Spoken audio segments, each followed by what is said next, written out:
할렐루야. 오늘 또 하나님의 은혜와 평강이 여러분과 함께 하기를 축복합니다.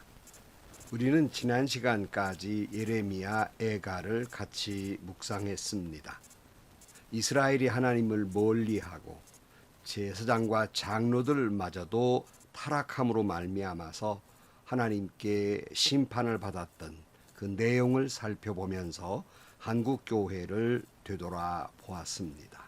예레미야가 이스라엘을 향해서 하나님 앞에 회개하고 돌아오라고 눈물로 호소했던 것처럼 우리는 한국 교회를 향한 하나님의 말씀으로 묵상을 했습니다.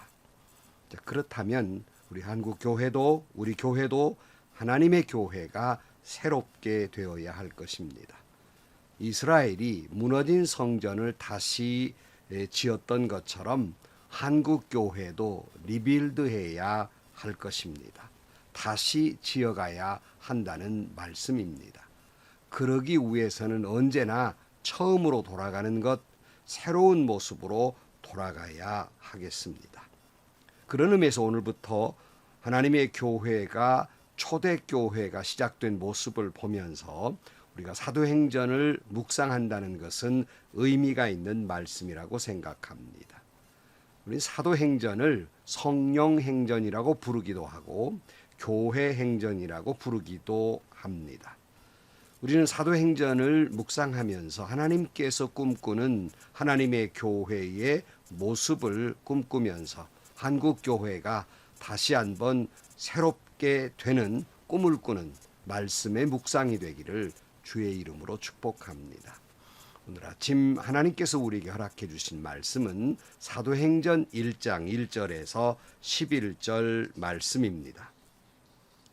데오빌로님, 나는 첫 번째 책에서 예수께서 행하고자 가르치신 모든 일을 다루었습니다. 거기에 나는 예수님께서 활동을 시작하신 때로부터 그가 택하신 사도들에게 성령을 통하여 지시를 내리시고 하늘로 올라가신 날까지 하신 모든 일을 기록했습니다. 예수께서 고난을 받으신 뒤에 자기가 살아계심을 여러 가지 증거로 드러내셨습니다. 그는 40일 동안 그들에게 여러 차례 나타나시고 하나님의 나라에 관한 일들을 말씀하셨습니다.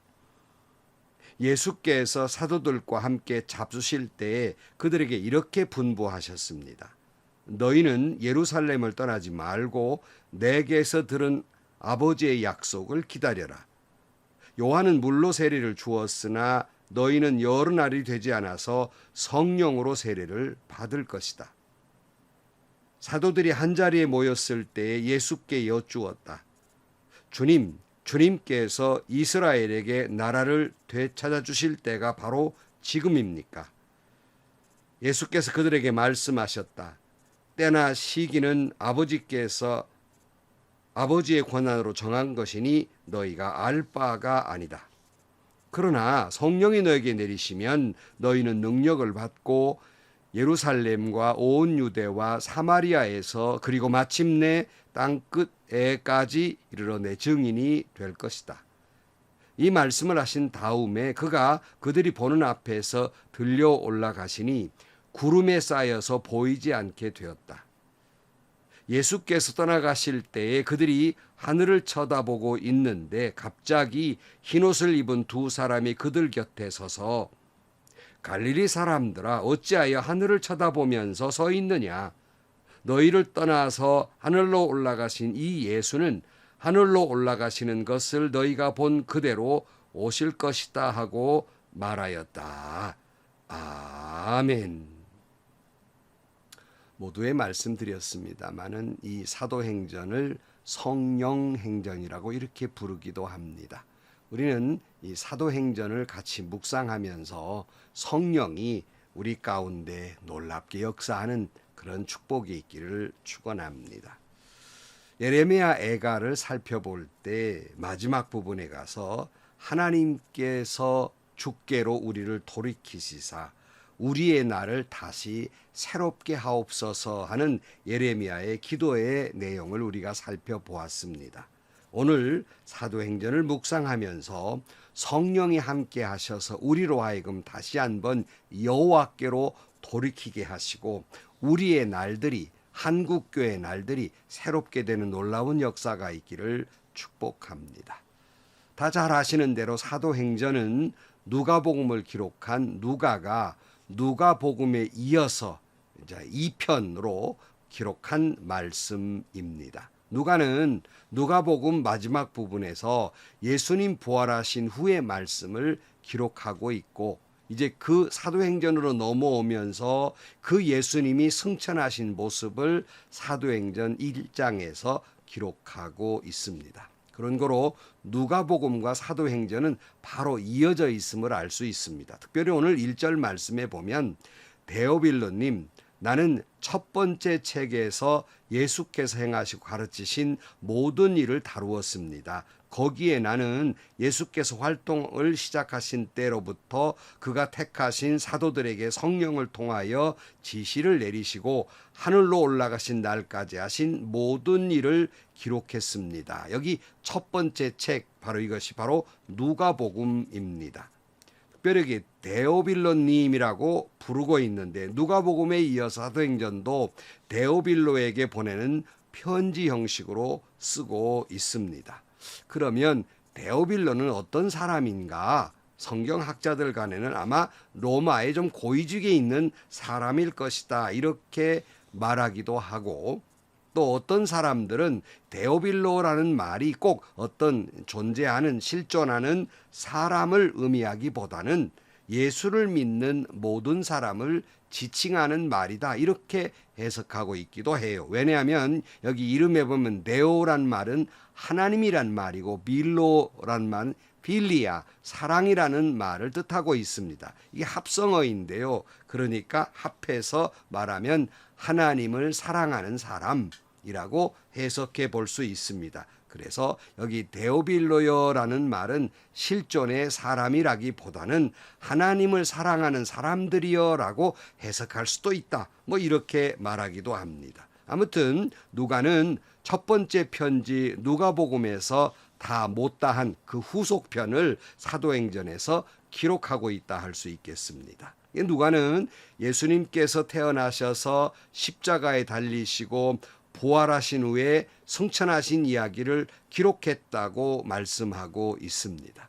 그 후에 일어난 일들, 오늘 3절 말씀에 보면 예수께서 고난을 받으신 뒤에 자기가 살아계심을 여러 가지 증거로 드러내셨습니다. 그는 40일 동안 그들에게 여러 차례 나타나시고 하나님 나라에 관한 일들을 말씀하셨습니다. 이렇게 말씀하고 있어요. 그러니까 예수님께서 부활하신 후에 승천하실 때까지 약 40일 동안 여러 가지 모양으로 제자들에게 나타나셔서 제자들을 가르치셨는데 하나님 나라에 관한 일을 말씀하셨다. 하나님 나라의 진리, 복음을 말씀하셨다, 가르치셨다 이렇게 말씀하고 있습니다. 사실은 이 사도행전뿐만 아니라 예수님의 일생은 하나님 나라에 대한 말씀을 전하고 있습니다. 마가복음 1장 14절 말씀에 보면 요한이 잡힌 뒤에 예수께서 갈릴리에 오셔서 하나님의 복음을 선포하셨다. 때가 찼다. 하나님의 나라가 가까이 왔다. 회개하여라. 복음을 믿어라. 이렇게 말씀하고 있는데요. 그러니까 예수님께서 공생애를 시작하는 첫 번째 설교 말씀이 하나님 나라에 관한 말씀이셨고, 마지막 부활 승천하실 때에 제자들에게 그 전에 가르치던 말씀도 하나님 나라에 대한 말씀입니다. 그러니까 시작부터 끝까지 예수님의 말씀은 하나님 나라에 대한 가르침이셨습니다. 왜 그러셨을까? 왜 또다시 이 40일 동안 있으면서 제자들에게 하나님 나라에 대해 또 가르치셨을까? 바로 그것은 하나님의 나라의 복음이 제자들에게 전해지고 이 복음이 제자들을 통해서 유다와 사마리아 땅 끝까지 전해지기를 바라셨던 것입니다. 단순히 하나님 나라에 관한 이야기가 단순히 전해지신 것을 바랬던 것이 아니라 하나님 나라는 이런 것이다라고 전하면서 이 땅에 하나님 나라가 이루어지기를, 다시 말하면 하나님의 통치가 이루어지기를 바라는 그런 의미에서 하나님 나라에 대한 말씀을 가르치시고 그 말씀이 전해지기를 원하셨던 겁니다. 이 땅에 하나님의 통치가 이루어지기를 바라셨다는 말씀입니다.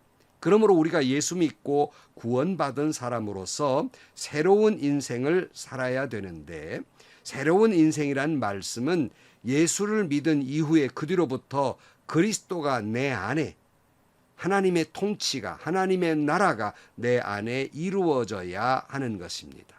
즉 예수를 믿는 사람은 내 모든 것을 하나님이 통치하시는 하나님의 나라가 임해야 한다는 말씀입니다. 오늘 또 여러분, 주님이 다스리시는 하나님의 나라가 임하는 여러분의 삶이 되시기를 축복합니다.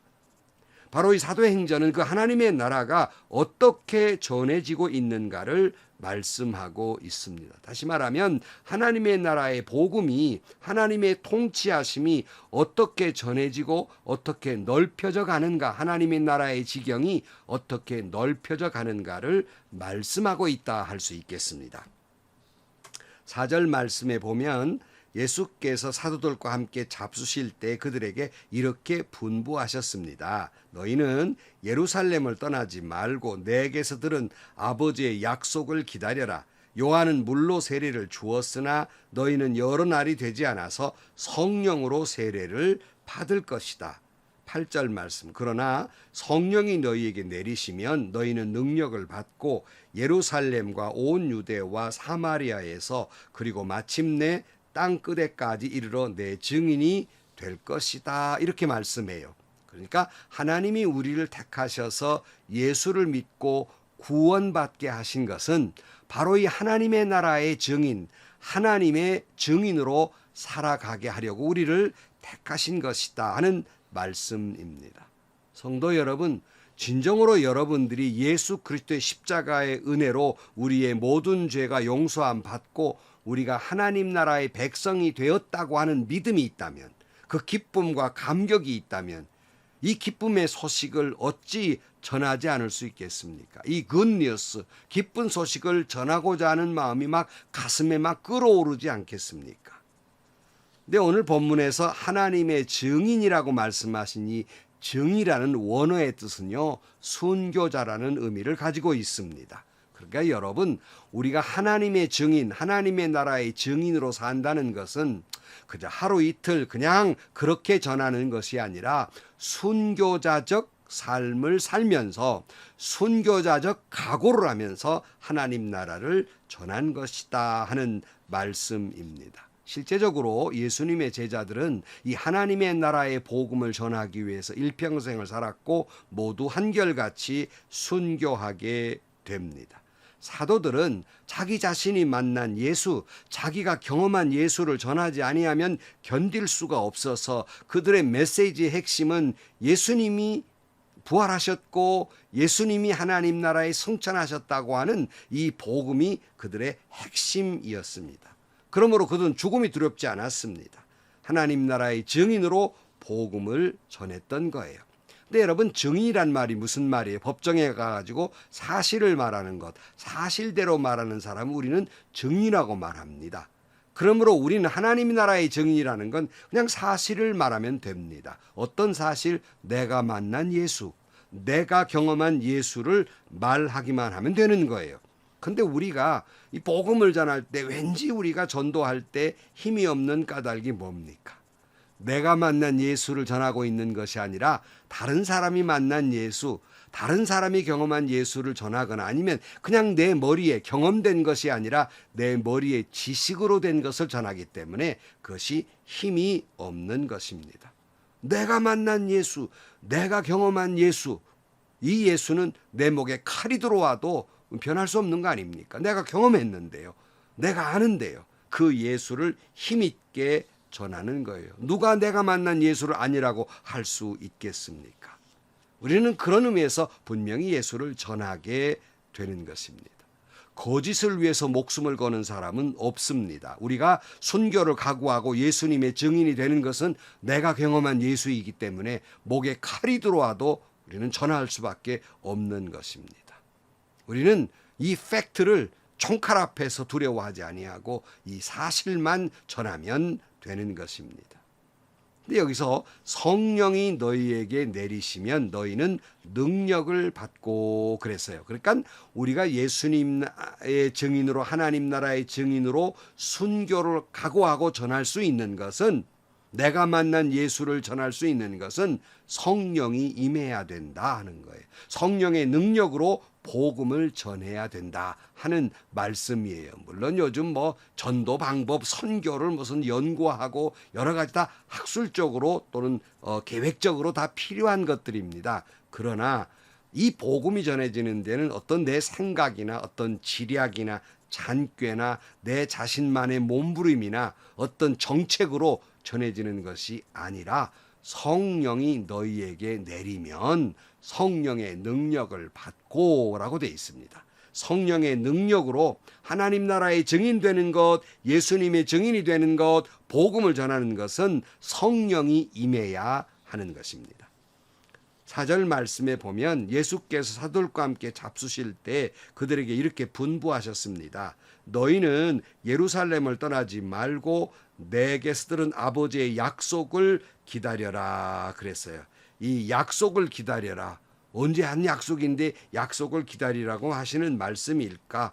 누가복음 마지막 부분에 누가복음 24장 49절 말씀에 보아라, 나는 내 아버지께서 약속하신 것을 너희에게 보낸다. 그러므로 너희는 위로부터 오는 능력을 입을 때까지 이 성에 머물러 있어라 하는 이 약속, 성령이 입을 때까지, 하나님의 약속이 이루어질 때까지 예루살렘 도성을 떠나지 말고 기다리라는 이 말씀을 믿고 마가의 다락방에 120명의 제자들이 기다리다가 성령이 임하게 된 것이 아니겠습니까? 그러므로 성령을 체험하게 되고 놀라운 성령의 역사를 경험하게 되는 것이 아니겠습니까? 마치 그 성령이 다이너마이트처럼 임함으로 말미암아서 은사가 폭발하게 되고, 이 폭발하게 되자 마치 폭격을 맞은 사람들처럼 사방으로 흩어져 가지고 온 유대와 사마리아 땅끝까지 이르러 복음을 전하게 된 것입니다. 근데 늘 말씀드린 대로 여러분, 성령 충만함이라는 것은 어떤 말일까? 성령이 내게 내렸다라는 말은, 성령이 능력을 힘입었다라는 말은 무슨 의미가 있을까? 성령이 나를 지배한다는 거예요. 성령이 나를 끌고 가신다는 말이에요. 그러니까 성령이 임했다는 건 성령이 나를 지배하셔서, 성령이 나에게 감동을 주셔서 복음을 전하지 아니하면 견딜 수 없는 감동을 주시고, 그 감동으로 내가 무슨 말을 해야 될까 말씀을 전할 수 있도록 역사해 주신다는 말씀입니다. 사도행전 4장 31절 말씀에 보면 그들이 기도를 마치니 그들이 모여있는 곳이 흔들리고 그들은 모두 성령으로 충만해서 하나님의 말씀을 담대히 말하게 되었다, 이렇게 말씀하고 있습니다. 그러니까 이 놀라운 역사로 복음이 예루살렘에서 유다와 사마리아와 그리고 로마로서 그리고 유럽으로 그리고 북미로 건너가게 됩니다. 이 복음을 들고 아시아로 선교사들이 오게 됩니다. 그 아시아로 올 때 140년 전에 이 나라의 아펜셀로와 언더우드가 한국으로 복음을 들고 오게 됩니다. 이제 우리 차례입니다. 이 복음을 들고 우리는 성령 충만해서 권능을 받고 땅 끝까지 이르러 복음을 전해야만 하는 것입니다. 아직도 복음이 전해지지 않는 땅 끝들이 있습니다. 바로 가까운 북한 땅이 그렇습니다. 어딘가 아직도 복음이 전해지지 않는 곳까지 우리는 복음을 들고 가야 하는 것입니다. 한국교회가 성령 충만하게 임함으로 말미암아 능력을 힘입고 땅끝까지 복음을 전하는 놀라운 역사가 다시 한번 일어나기를 축복합니다. 여러분의 섬기는 교회가 성령 충만해서 성령의 권능으로 복음을 전하게 되기를 축복합니다. 아니, 여러분 자신이 성령 충만해서 성령이 지시하시는 대로, 이끄시는 대로 나아가서 내가 만난 예수, 이 복음을, 이 하나님의 나라를 전하지 아니하면 견딜 수 없는 마음이 되셔서 일평생 하나님의 나라의 증인으로 순교자적 복음 사명을 가지고 그 사명을 잘 감당하는 여러분들이 되시기를 주님의 이름으로 간절히 축원합니다. 기도하시겠습니다. 하나님 아버지, 초대교회가 성령이 임함으로 말미암아 성령의 능력으로 하나님의 나라 그 복음을 땅끝까지 전했던 것을 다시 한번 우리가 묵상했습니다.